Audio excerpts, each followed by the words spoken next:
여러분 안녕하십니까? 남자는 어떻게 일어서는가의 저자 비뇨의학과 전문의 고재익입니다. 지난 시간에는 여러 편에 걸쳐서 발기부전 치료제에 대한 내용을 알려드렸습니다. 오늘 굿라이프에서는 성기능을 높여주는 유산소 운동에 대한 마지막 이야기를 한번 해볼까 합니다. 제가 쓴 책 남자는 어떻게 일어서는가 라는 책의 중심에 된 연구의 주제는 성기능이 떨어진 사람들이 유산소 운동을 통해서 어떻게 성기능을 개선하는지, 어떻게 얼마나 운동을 해야 하는지에 대한 연구였습니다. 그 연구에서 사람들은 달리기를 하고 자전거를 타고 수영을 했습니다. 정해진 횟수는 주 4회였고 강도는 중고강도 운동이었습니다. 저에게 있어서 40분의 중고강도 운동은 4에서 5km 정도를 달리는 것이었기에 주 4회 4에서 5km 정도를 달리시는 건 어떠실까요? 알려드리기도 했습니다. 그런데 성기능에 문제를 느끼는 분들 모두가 그 정도의 운동을 할 수 있는 걸까요? 발기력이 약해진 모든 분들이 40분을 달리거나 수영하거나 할 수 있을까요? 사실은 그렇지 않을 겁니다. 오히려 그 정도의 운동을 할 수 없는 분들이 훨씬 많을 겁니다. 신체 여건상, 건강상의 문제로 앞으로 그게 계속 어려운 분들도 아주 많을 겁니다. 그렇다면 그분들은 어떻게 해야 될까요? 달리기를 할 수 있는 분들을 바라보면서 그저 부러워만 해야 되는 걸까요? 그렇지 않습니다. 이번 영상은 바로 거기에 대한 내용입니다.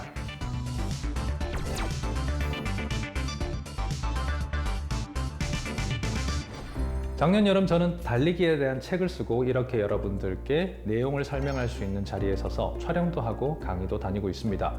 여러 곳에서 달리기의 효과에 대해서 말씀을 드리고 있죠. 그리고 이를 보신 많은 분들께서 호응과 응원을 보내주시고 계십니다. 하지만 이렇게 사회적인 영향을 끼칠 수 있는 큰 채널에서 영상을 만들고 강의를 하다 보면 한 가지 걱정이 생깁니다. 여기서 말하고 있는 내용들이 그저 내 생각뿐인 이론은 아닐까, 그런 의심이 들더라고요. 그래서 저는 제 의견을 다른 의사들은 어떻게 생각하는지를 알기 위해서 이 주제를 가지고 여러 학회를 다녔습니다. 대한호르몬학회, 대한남성과학회, 국제학술대회, 대한비뇨의학과 공식학회 산하의 정식학회에서 이 내용을 정식으로 발표를 했습니다. 그리고 이를 지켜본 많은 의사분들 또한 달리기에 대한 긍정적인 토론을 나누셨고 공감과 응원의 메시지를 들려주셨습니다. 심지어 최근에는 달리기를 따로 시작했다면서 문자를 개인적으로 보내오는 동료 의사까지 생겼습니다. 그런데 모든 분들이 그랬던 건 아닙니다. 반론에도 부딪혔습니다. 저는 어떤 학회에서 아주 강력한 반대에 부딪혔는데요. 그 반론을 제시하신 분은 60대 초반의 비뇨의학과 의사셨습니다. 그분의 주장은 이렇습니다. 실제로 일주일에 4번 운동하는 것이 가능할 수 있다. 하지만 나이가 있는 사람들이 5km를 주 4회 달리는 것은 미친 짓일 수도 있다. 환자들의 무릎을 다 망가뜨릴 생각이냐? 환자들이 운동을 하다 다치기를 원하느냐? 환자의 상태를 파악하지 않고 물리적으로 정해진 거리를 제시하는 것이 문제가 되지 않겠느냐? 라는 지적이셨습니다. 사실 그 말도 틀린 말은 아닐 수 있습니다. 달리기를 5km 하는 것은 생각보다 엄청난 일이니까요. 일단 다리가 불편한 사람은 시도조차 할 수 없습니다. 건강한 사람도 요령이 없다면 그것을 시도하다가 부상을 입을 수 있습니다. 달리기를 통해 병을 얻어서 일상의 방해까지 입을 수도 있습니다. 그런데 그런 반론은 제가 말씀드린 이론의 가장 중요한 부분을 이해하지 못했을 때 생겨날 수 있습니다. 자, 앞서 말씀드린 연구에서 성기능을 개선시킬 수 있는 유산소 운동의 원칙은 이렇습니다. 중고강도의 유산소 운동을 주 4회 한 번에 40분씩 6개월을 지속한다. 자, 주 4회 한 번에 40분 그리고 6개월은 오해의 여지가 하나도 없습니다. 횟수와 시간이니까요. 숫자는 정해져 있고 혼란을 만들지 않습니다. 그런데 중고강도 운동이라는 요소는 약간 다릅니다.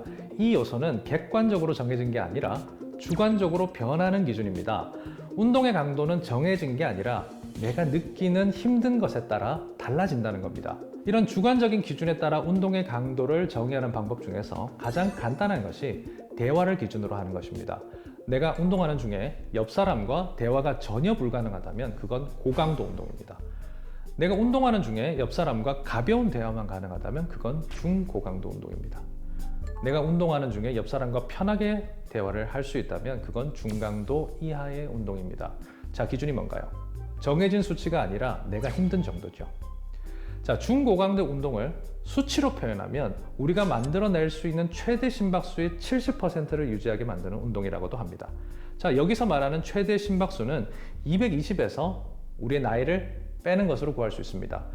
45인 제 나이를 기준으로 예를 들어보겠습니다. 220 빼기 45는 175죠. 저의 최대 심박수는 대략 175인 겁니다. 최대 심박수의 70%는 175의 70%니까 122.5가 됩니다. 그래서 제가 중고강도의 운동을 해야 한다면 적어도 평균 심장박동이 122회를 넘도록 몸을 움직여주면 되는 겁니다. 그리고 그걸 주 4회 꾸준히 하게 되면 다양한 만성질환을 예방하거나 개선할 수 있고 성기능이 유지되거나 개선될 여지가 생기는 것입니다. 즉 중고강도 운동이란 말에는 얼마를 뛰어야 한다는 절대량이 있는 게 아닙니다. 내가 힘들면 충분한 겁니다. 저의 경우 그것이 5km인 것이지 사람마다 중고강도의 양은 모두 다릅니다. 심장은 우리가 힘들면 알아서 빨리 뜁니다. 중요한 것은 정해진 양이나 거리가 아니라 내가 힘들었는가 힘들지 않았는가인 거죠. 운동으로 인해서 내가 힘들었다는 느낌을 받고 이를 이겨내기 위해 우리 몸의 자율신경이 흥분되고 혈관을 이완시키고 최대 심박수의 70%만큼 심장박동을 끌어올렸다면 목적을 이룬 겁니다. 그러니까 여러분들의 심장이 콩닥거리고 숨이 차게 만드는 유산소 운동이라면 어떤 것도 의미가 있습니다. 다른 사람들이 하는 운동량의 질에 겁을 먹지 마세요. 평소 운동을 하지 않으셨던 분이라면 뛰다 걷다 하셔도 좋습니다. 그 거리를 합해서 500m가 되건 1km가 되건 크게 상관이 없습니다. 심장만 충분히 뛸 수 있다면, 그게 힘들게 느껴졌다면 충분합니다. 무릎이 아파서 달리지 못하는 분들이라면 빠르게 걷는 것만 해도 충분할 수도 있습니다.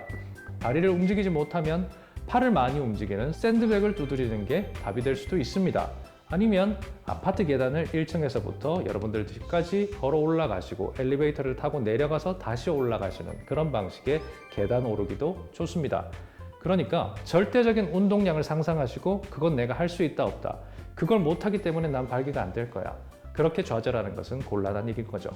자, 정리하겠습니다. 처음에 빠르기는 중요치 않습니다. 거리도 중요치 않습니다. 반복적으로 말씀드리는 것처럼 여러분들께서 큰 심장질환이 없다면 어느 정도 힘들다고 느끼는 운동을 할 수 있는 만큼만 하면 됩니다. 40분 동안 해주시는 게 원칙이지만 40분이 어려우면 10분을 해도 좋습니다. 운동을 하다 쉬다 반복해도 좋습니다. 그렇게 하면서 10분이 힘들지 않게 꾸준히 하시게 되면 20분으로 늘려보는 겁니다. 처음부터 어떤 목표에 바로 닿으려고 하지 마시고 단계적으로 끌어올리는 겁니다. 물론 관절에 무리가 느껴지시거나 잦은 몸살이 생긴다면 강도와 빈도를 오히려 줄여주는 것도 좋을 수 있겠죠. 여러분들에게 맞는 초기 운동량을 찾으시고 그 양과 횟수를 지켜나가는 것. 그 이후 체력이 늘고 부상을 입지 않은 요령이 생긴다면 그 시간을 조금씩 늘려서 연구 결과에 부합하는 목표에 도달하는 정도. 그것이 중요한 것입니다. 만약 목표 운동량에 도달하지 못하더라도 여러분들이 할 수 있는 한도 안에서 꾸준히 해나가는 운동량을 찾을 수만 있다면 그것이 여러분들의 성기능이 더 이상 떨어지지 않도록 보호해주거나 그 떨어지는 속도를 늦춰줄 수 있는 비결이 될 것입니다. 자, 어떠세요? 오늘은 주 4회 40분의 운동이 너무 과한 게 아닌가? 운동하다 다치진 않을까? 그런 것들이 걱정되는 분들을 위해서 중고강도 운동의 진짜 의미에 대해서 깊이 있게 생각해 봤습니다. 성기능을 개선하기 위해서 필요한 운동은 사람마다 다를 수 있고 시작점에선 결코 창대할 필요가 없다는 이야기. 시작은 미약해도 끝이 창대하도록 서서히 강도를 조절해 올리면 된다는 이야기를 오늘 드려보았습니다. 오늘 방송이 유익했다면 좋아요와 댓글로 응원해 주시고요. 저는 비뇨의학과 전문의 고재이겠습니다. 감사합니다.